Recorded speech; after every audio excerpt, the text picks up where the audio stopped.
इस इश्क दी रीत अनोखी है, इस इश्क दी रीत अनोखी है।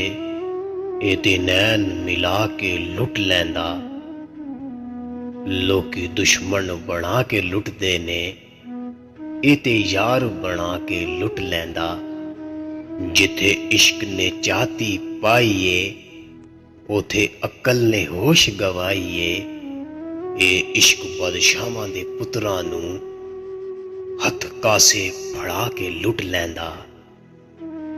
तेरा यार कहे जे तू घुंघरू पा लै, बावें फतवे लावे काजी। बुल्ले शाह जग रुसदा ही रुस जाए, पर असां यार नूं रखना ही राजी। कर कर बदियां बुढ़ा होया, कर कर बदियां बुढ़ा होया।